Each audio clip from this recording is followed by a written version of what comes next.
TRE 4 को लेकर बिहार के शिक्षा मंत्री मिथिलेश तिवारी का बड़ा बयान। जुलाई में नोटिफिकेशन निश्चित आएगा। कितना का वैकेंसी होगा उस वक्त सब पता चल जाएगा।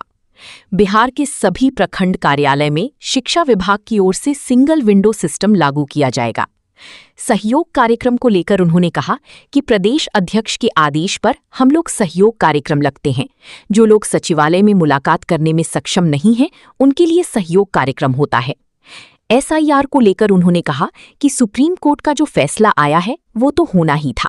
कुछ लोग फर्जी वोटर बनवाने में मदद करते हैं, इसीलिए SIR बहुत जरूरी है। देखिए, भारतीय जनता पार्टी के हमारे माननीय प्रदेश अध्यक्ष जी ने बिहार के सभी मतदाताओं के लिए और बिहार की जनता के लिए, जिन लोगों को सचिवालय जाके मंत्रियों से मिलने में दिक्कत होती है, उनके लिए भारतीय जनता पार्टी कार्यालय में प्रतिदिन अलग अलग विभाग के मंत्रियों को बैठ करके और 2 घंटा सहयोग कार्यक्रम में जनता की समस्या सुनने का निर्देश है।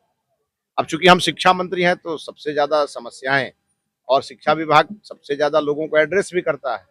तो जब भी बुधवार को हम यहाँ रहते हैं या माननीय संजय टाइगर जी रहते हैं, स्वाभाविक है ज्यादा समस्याएं आती हैं, लेकिन बहुत सारी समस्याएं ऐसी हैं जो किसी न किसी नियम के बना देने से वैसे ही समाप्त हो जाएंगी।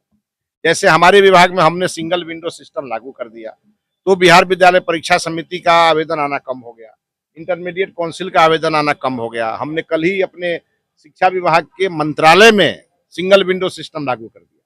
तो जो कभी गुजरात में आदरणीय मोदी जी मुख्यमंत्री के समय लागू किए, उसको हमने अभी अपने मंत्रालय में लागू कर दिया और अभी 1 सप्ताह के अंदर बिहार के तमाम DO ऑफिस में भी सिंगल विंडो सिस्टम लागू करेंगे, क्योंकि भ्रष्टाचार पर हमारा 0 टॉलरेंस रहेगा और शिक्षा सबके लिए सुलभ हो और सबको लगे कि हम शिक्षा विभाग के दफ्तर जा रहे हैं समस्या लेके तो समाधान लेके ही वापस आ रहे हैं।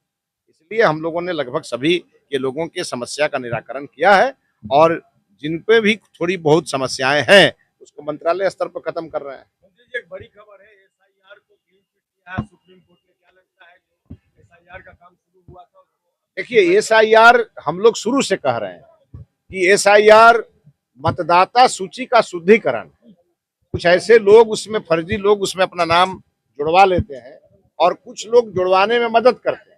उनको लगता है कि भारतवर्ष के जो नागरिक हैं वो हमको वोट नहीं देंगे तो हम बाहर के बांग्लादेशियों के वोट से जीत जाएं, और इसके कारण वो नाम जुड़वा लेते हैं। SIR ने जब से SIR शुरू हुआ तब से मतदाता सूची का शुद्धिकरण भी हुआ। जो मृत मतदाता थे उनका नाम भी हटा तो नए मतदाताओं का नाम जुड़ भी गया। इसलिए SIR एक अच्छा कदम है और इसे सुप्रीम कोर्ट ने भी मोहर लगाई। जुलाई में निश्चित आएगा, जुलाई में निश्चित आएगा। जब नोटिफिकेशन आएगा तब आपको मालूम हो जाएगा कि कितना सीट का आ रहा है।